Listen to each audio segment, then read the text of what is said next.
Ever feel like you're stuck in that argument loop with someone you love? Where things get kind of heated and you both end up saying things you regret later. Oh, tell me about it. It's like a universal relationship experience, right? Right. And it's so frustrating. But what if I told you there's a way to actually argue better? Like, what if those disagreements could be productive instead of destructive? Okay, now you've got my attention. I'm all ears. Well, get this. Yeah. We're diving into Therapist Aid's Guide on Relationship Conflict Resolution. Ooh, therapist aid, always a good source. Right. And this guide is seriously like a gold mine of practical tips. It's all about taking those arguments and turning them into opportunities to actually strengthen your connection. Sign me up. So what's the magic formula?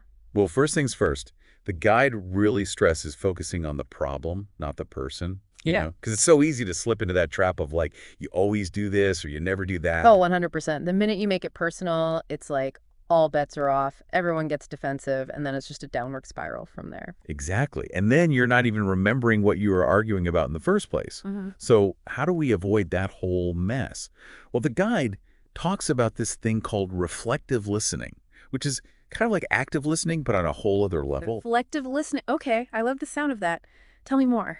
So basically, it's about really truly listening to what the other person is saying, not just waiting for your turn to talk, and then reflecting back what you've heard in a way that shows them you get it. It's like instead of saying, no, you're wrong, you're saying, okay, I hear you saying this. Is that right? Yeah, exactly.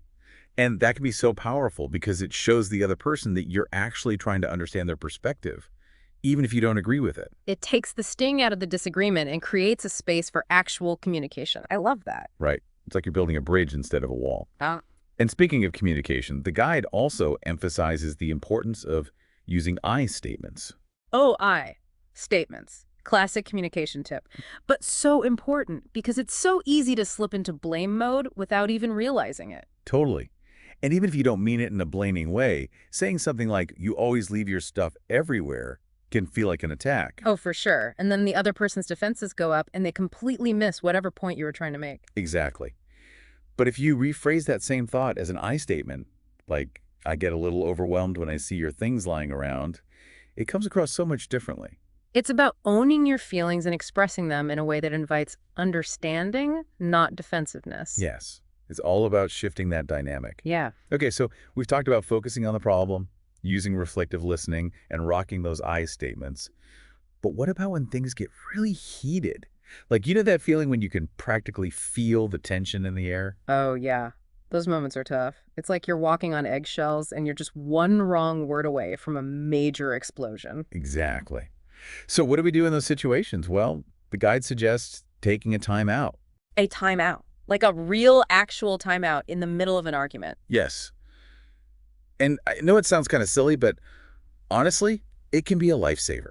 Because sometimes you just need a little space to cool down and gather your thoughts before you can actually have a productive conversation. It's like hitting the pause button so you don't say something you'll regret later. Exactly. And then, once everyone's had a chance to chill out a bit, you can come back together and try to find a resolution. Which is the ultimate goal, right? To actually resolve the conflict. Right. And that might mean reaching a compromise where everyone feels like their needs are being met. Compromise, the cornerstone of any healthy relationship. For sure. But the guide also emphasizes that sometimes a resolution might just mean agreeing to disagree. Yeah. The art of disagreeing agreeably, it's a skill. It really is. And sometimes letting go of the need to be right is more important than winning the argument. Truth. It's about picking your battles and remembering that the relationship itself is more important than always having to have the last word. This whole deep dive has been so insightful. I feel like I've learned so much. Me too. And you know what's really sticking with me? It's not about never arguing. It's about arguing better. So true.